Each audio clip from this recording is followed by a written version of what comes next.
আজকে খুব শর্টকাট সময়ে বাসমতি চাল দিয়ে চিকেন, যাকে বলে চিকেন বিরিয়ানি, সেটাই আজকে তৈরি করব। তো দেখতে থাকুন আমার রেসিপিটি। আসসালামু আলাইকুম, সবাই কেমন আছেন? আশা করি ভালো। আমিও আপনাদের দোয়ায় অনেক ভালো আছি। তো দেখা যাক আজকে রেসিপি আমি কিভাবে তৈরি করি। আমি কিন্তু খুব শর্টকাট সময়ে আজকে চিকেন বিরিয়ানিটা রান্না করে ফেললাম। তো দেখেন, প্রথমেই কিন্তু পেঁয়াজ, রসুন বাটা, আদা বাটা, কাঁচামরিচ সব কিন্তু একসাথে আমি দিয়ে দিয়েছি। দিয়ে ভালো করে পেঁয়াজটাকে লাল লাল করে ভেজে নিচ্ছি। তো এই যে দেখছেন রাঁধুনি বিরিয়ানি মশলা, সেটা কিন্তু আগে থেকেই কিনে এনে রেখেছিলাম। তো যেহেতু বিরিয়ানি রান্না করব, সেহেতু বিরিয়ানির মশলা অবশ্যই দিতে হবে।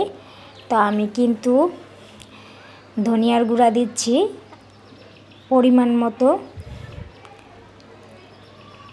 সামান্য মরিচের গুঁড়াটাও দিচ্ছি একটু ঝাল ঝাল হওয়ার জন্য, কারণ কাঁচামরিচের ঝালটা একটু কম, আর কাঁচামরিচের সংখ্যা কিন্তু খুব একটা কম দিয়েছে, এই জন্য মরিচের গুঁড়াটা দিয়েছি। আর লবণ পরিমাণ মতোই দিয়েছি, স্বাদ মতো।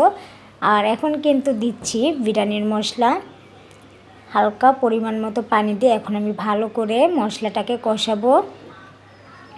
তো মাঝে মাঝে যখন ফ্রাইডে আসে, শুক্রবার আসে, বন্ধের দিন, তখনই কিন্তু কিছু না কিছু ভালো আইটেম আমি রান্না করি, কারণ আপনাদের মাঝেও সেই ভিডিও কিন্তু আমি শেয়ার করি।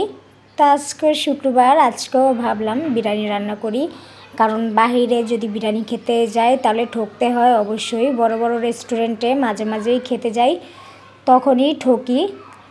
1000 টাকা বিল চলে আসে, কিন্তু বিরিয়ানি খেয়ে স্বাদ পাই না। তো এই জন্য এখন থেকে প্রতিজ্ঞা করেছি বাসায় নিজের হাতে বিরিয়ানি রান্না করে খাবো, সেটা 1000 গুণে ভালো। তো আমি কিন্তু মুরগির মাংসটা দিয়ে ভালো করে কষিয়ে নিচ্ছি। দেখতে পাচ্ছেন এখন কিন্তু আমি আলুর টুকরোগুলো সাইজ কিন্তু একটু বড় বড়ই করেছি। আলুর টুকরোগুলো দিয়ে এখন ভালো করে কষাবো। মুরগির মাংসটা কিন্তু আমি আগেই কষিয়ে নিয়েছি, এখন আলু দিয়ে আর একটু ভালো করে কষিয়ে নেব।